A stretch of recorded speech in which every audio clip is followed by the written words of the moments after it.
when she said, "I'm so glad I can count on you," saying that to me, needing to be honest and make sure we were in our own place of honest communication, I said, no, you can't. "What do you mean I can't?" she said. "You can be in a place to know what to do with it going forward in case anything ever happens to me." Welcome to Aloha Speaks, home of Malama Aloha Pono with Alexander Noman. Aloha, Alex here. And before I get into the topic on am I dependable, it's about being impeccable with my word, which is from the 4 agreements. Miguel Ruiz. I'm going to tell a story that I didn't even think of until just as I was turning the camera on. My dad was in his 80s. He's still alive, will be 96 in a month.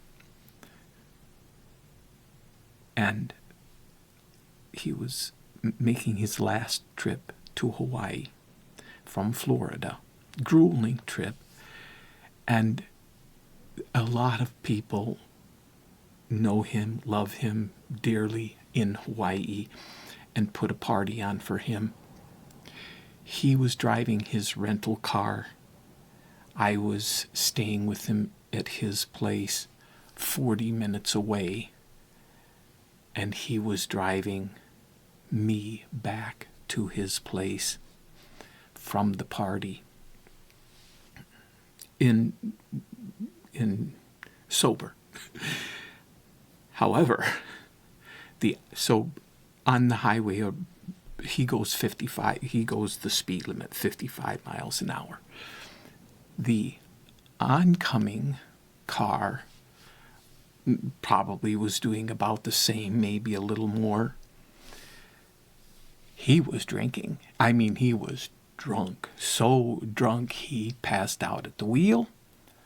Just as he was coming up to our car and veered directly over.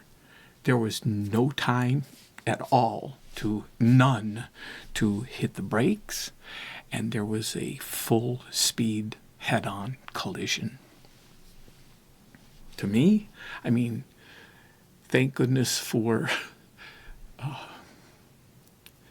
airbags, except mine didn't open. In time, anyway, it opened after the fact. I don't know how we survived that. I could say I walked away from it. All I know is that I did get out of the car, but then remember nothing after that. It's the kind of thing that it's possible not to walk away from. There's no way of knowing this. So this was, maybe 15 years ago. I might not even be here today. I never know. I know, I've known from events prior to that, but at any time, it's the truth. It's impossible to know the day, the moment that it all ends.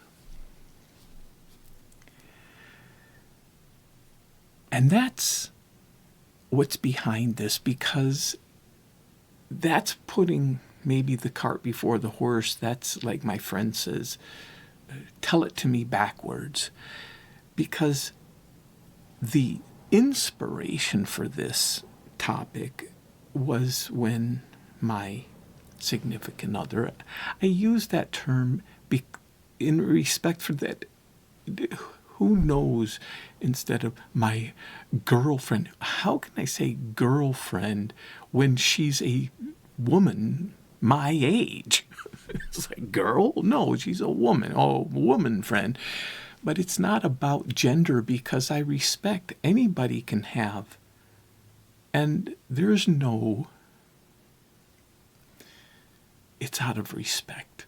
It's whatever, significant. That person in that position of special attention, special relationship. So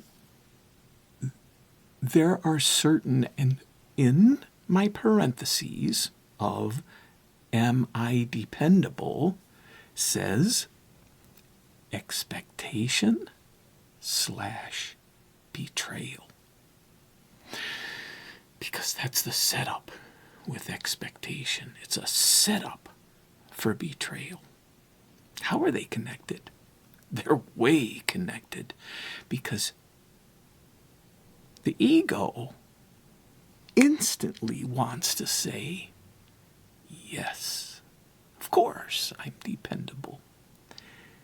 This is risky when the rubber meets the road, when honesty. See, because it's about accountability. I have the word, I put in red, a little side note, that differentiation is always important. To differentiate what is really going on here in this realm of being impeccable with the word, because it's not about semantics, it's about accountability. I am the one. It's not ever about accountability to someone else. The only person I can ever be truly accountable toward and to is myself. That's the only thing that counts. That accountability to me. For it to have, say, authenticity, for it to have, say, check and balance to it, I do it in front of someone that I can trust. Someone who's in a place of objectivity, that doesn't have an invested interest in what I'm presenting. So it looks like maybe I'm being accountable to that person, but that's not true. It's still being accountable to me. That impeccability with my word. So it's not semantics. Because that inspiration for this came from a statement, and it was all out of appreciation, but so careful I have to be, when she said, I'm so glad I can count on you saying that to me. And this was because of a series of things that had happened over the years that I had been there for her. And so she made that statement from a pure place. I can depend on you. Instantly, out of that place of accountability and impeccability with my word, having done so much work, needing to be honest and make sure we were in our own place of honest communication, I said, no, you can't. Not wanting, and then I went forward from there in communication, not wanting to be unclear with her. Making sure what do you mean I can't, she said. And that's how it relates to the story I told at the beginning. I said, look, all those things that I have helped with were so that you can be in a place to know what to do with it going forward in case anything ever happens to me. If I end up not being there because of unforeseen circumstances, you know what to do. Because of those things that have happened, you can do it. And just, oh no, don't say that, don't say that. But it's real. It's like I always want its consciousness, being conscious of the reality that no. Because what is it? See, it's, to me, first of all, what is it where does that come from?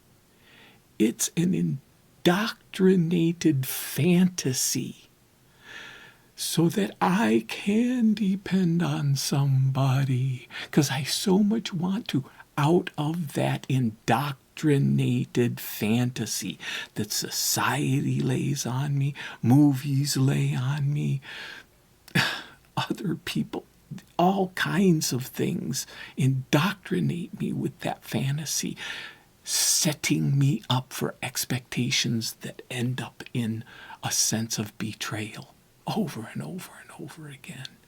No, because I do have a dependency, the one true place that I have 100% dependence is on this breath. The life that is coming with this breath. And when I lose sight of that, I pay the consequences.